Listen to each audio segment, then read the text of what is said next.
সারা এবং তানিয়া ভিড় ঠেলে ভেতরে ঢুকেই স্তব্ধ হয়ে গেল। প্রিন্সিপাল স্যারের কেবিনের ভেতর তখন রণক্ষেত্র অবস্থা। রাফসান প্রচণ্ড রাগে হিতাহিত জ্ঞানশূন্য হয়ে নিশি তালুকদারের গলা দুই হাতে সজোরে চেপে ধরেছে।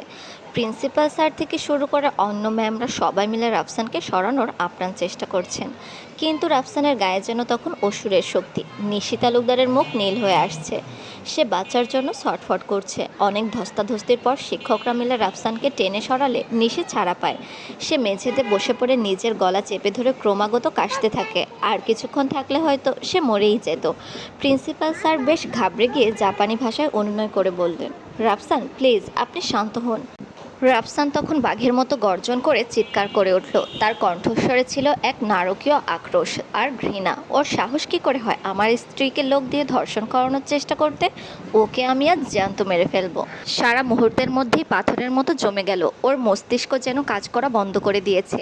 নিশি ম্যাম ওকে লোক দিয়ে ধর্ষণ করানোর চেষ্টা করেছে। কাল রাতে সেই বিভীষিকাময় মুহূর্তগুলো ওর চোখের সামনে ভেসে উঠল।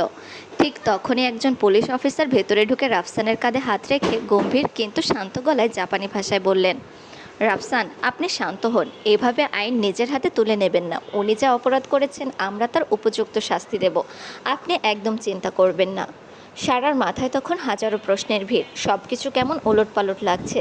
ঠিক তখনই সেই পুলিশ অফিসার নিশি তালুকদারের সামনে গিয়ে দাঁড়ালেন। তার কণ্ঠস্বর এবার বেশ কঠোর আর তীক্ষ্ণ। আর আপনি এখন কি নিজে থেকে সত্যিটা স্বীকার করবেন, নাকি ওই বকাটে ছেলেদের যেভাবে পিটিয়ে জবানবন্দি বের করেছি আপনার বেলাতেও কি সেই একই পদ্ধতি ব্যবহার করতে হবে? নিশি তখন ভয়ে থরথর করে কাঁপছে। পুলিশের ধমকে সে ভেঙে পড়ল এবং কান্নায় ভেঙে পড়ে হড়বড় করে বলতে লাগলো, বলছি, সব বলছি। আসলে শুরু থেকে আমি রাফসানকে পছন্দ করতাম। আমার ইচ্ছে ছিল ওকে বিয়ে করার। ওর আশেপাশে অন্য মেয়ে মানুষ আসুক সেটা আমি চাইতাম না। কিন্তু আমার সব স্বপ্ন চুরমার হয়ে গেল যখন জানতে পারলাম রাফসান বিবাহিত আর সারা ওর স্ত্রী। তখন থেকেই আমার মাথায় জেদ চেপে বসে।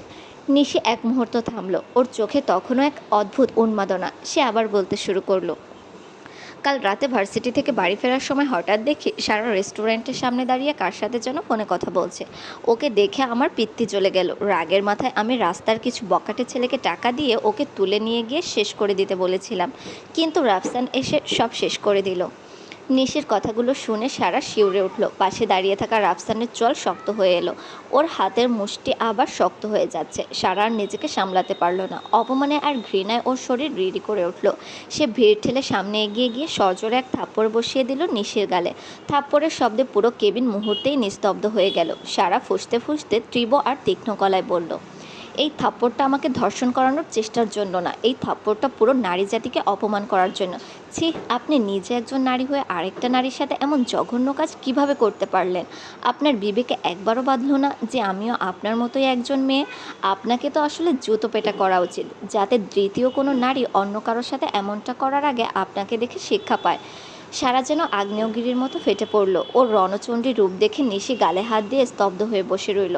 প্রিন্সিপাল স্যার আর দেরি না করে তৎক্ষণাৎ নিশিকে বিশ্ববিদ্যালয় থেকে বহিষ্কারের আদেশ দিলেন।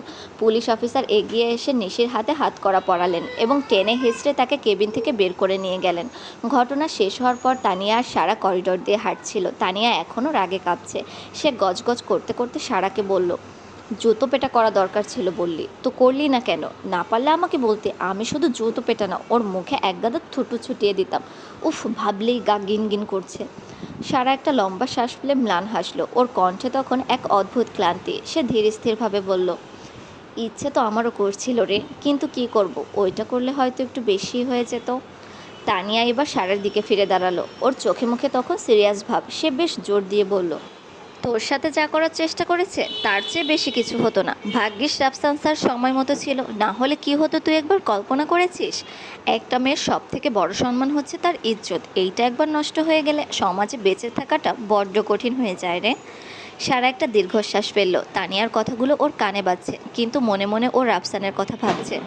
জাপানে আসার পর থেকে প্রতিটি বিপদে রাফসান ওর পাশে ছায়ার মতো লেগে আছে। ওকে আগলে রাখার এই যে তীব্র ব্যাকুলতা, এটা সারার মনে এক অদ্ভুত ভালো লাগা আর নিরাপত্তার জন্ম দিল। রাফসানের প্রতি ওর মনের গহীনে জমানো অভিমানগুলো যেন ভালোবাসায় রূপ নিতে শুরু করেছে। রাত তখন গভীর। সারা নিজের ফ্ল্যাটে পড়ার টেবিলে বসে আছে, কিন্তু বইয়ের পাতায় মন বসছে না। বাইরের নিস্তব্ধতা যেন ওর ভেতরের অস্থিরতাকে আরও বাড়িয়ে দিচ্ছে। ঘড়ির কাঁটায় রাত 11টা বাজতেই সে বই বন্ধ করলো। আজ সারাটা দিন কত কি ঘটে গেল। ভার্সিটির সেই ঘটনার পর রাফসান আর সারার ফ্ল্যাটে আসেনি, এমনকি একটা ফোনও করেনি। সারার মনটা কেন জানি খুব খারাপ হয়ে আছে। ওর ভীষণ ইচ্ছে করছে রাফসানের সাথে একটু কথা বলতে। অনেক দ্বিধাদ্বন্দ্ব কাটিয়ে সারা সাহস সঞ্চয় করলো। সে গুটি গুটি পায়ে রাফসানের ফ্ল্যাটের সামনে এসে দাঁড়ালো। দরজা হালকা একটু ধাক্কা দিতে ওটা ক্যাচ ক্যাচ শব্দ করে খুলে গেল। তার মানে রাফসান দরজা খোলাই রেখেছে। সারা বিড়ালের মতো পা টিপে টিপে পা ফেলে ভেতরে ঢুকলো। ঘরটা অন্ধকার, রাফসানকে কোথাও দেখা যাচ্ছে না। সারা ভাবলো হয়তো সে ওয়াশরুমে আছে। যেই না সেদিকে ঘুরতে যাবে, ঠিক তখনই বারান্দা থেকে একটা মায়াবী গিটারের সুর ভেসে এলো। সেই সুরের মূর্ছতায় সারার পা জোড়া যেন মেঝেতে আটকে গেল। সে অতি সাবধানে বারান্দার দরজার কাছে গিয়ে দাঁড়ালো। দেখলো রাফসান একটা ইজি চেয়ারে হেলান দিয়ে বসে আছে। ওর হাতে গিটার। চাঁদের আলোয় ওর ভেজা চুল আর গম্ভীর মুখটা এক অন্যরকম মায়া মাখামাখি হয়ে আছে। রাফসান চোখ বন্ধ করে গিটারে টুংটাং সুর তুলে গুনগুন করে গিয়ে উঠল। ওর কণ্ঠে তখন এক অদ্ভুত আবেগ আর গভীরতা। আমি ফুল ছিঁড়ে ভুল করেছি, কাটার আঘাত পেয়েছি, সেই ব্যথা ভুলেছি তোমায় খুশি যখন দেখেছি। রাফসান যেন নিজের মনেই বিভোর হয়ে আছে। গানের কথাগুলো সারার হৃদয়ে গিয়ে তীরের মতো বিঁধছে। রাফসান আবার ধরল, ও আমি একটা গানও লিখেছি, সেই গানের সুর বেঁধেছি, সেই সুরে ভাসিয়ে তোমার মন দখল করে নিয়েছি।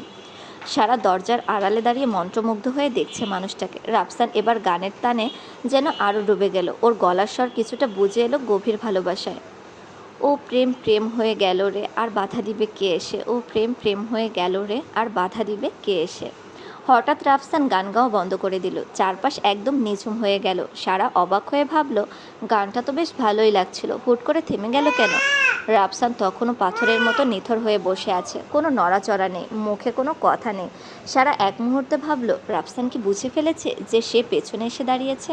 সারার ভাবনার জট খোলার আগেই রাফসান সামনের দিকে তাকিয়ে ধীর অথচ গম্ভীর গলায় বলল, মিস করছিলি। সারা একদম হকচকিয়ে গেল। ও তো কোনো শব্দ করেনি, এমনকি নিঃশ্বাসটাও আটকে রেখেছিল। ও অবাক হয়ে জিজ্ঞেস করলো, আমি এসেছি আপনি বুঝলেন কিভাবে? আমি তো কোনো কথা বলিনি, এমনকি কোনো শব্দও করিনি। রাফসান এবার চেয়ার ছেড়ে উঠে দাঁড়ালো। ধীর পায়ে ঘুরে সারার একদম সামনে এসে দাঁড়ালো। সে সরাসরি সারার চোখের মণিকোঠায় চোখ রেখে গভীর অনুরাগে শুধালো, তুই আসলে কোনো শব্দের প্রয়োজন হয় না রে সারা। তোর অস্তিত্ব শুধু আমার মনে না, আমার পুরো আত্মার সাথে মিশে আছে। তুই যদি কখনো আমার থেকে 2 পা বা 3 হাত দূরেও থাকিস, আমি চোখ বন্ধ করে বলে দিতে পারবো যে ঠিক এইখানটায় তুই আছিস। রাফসানের এই কথায় সারা ভ্রুকুচকে তাকিয়ে রইল। কোনো জবাব খুঁজে পেল না সে। রাফসান আরও এক ধাপ এগিয়ে এলো, একদম সারার শরীরের কাছাকাছি। দুজনের উষ্ণ নিঃশ্বাস এখন প্রায় একে অপরের গায়ে আছড়ে পড়ছে।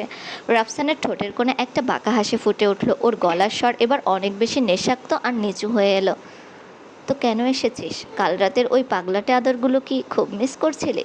কোনো সমস্যা নেই, তুই চাইলে আজও সেই সোহাগ দিতে পারি।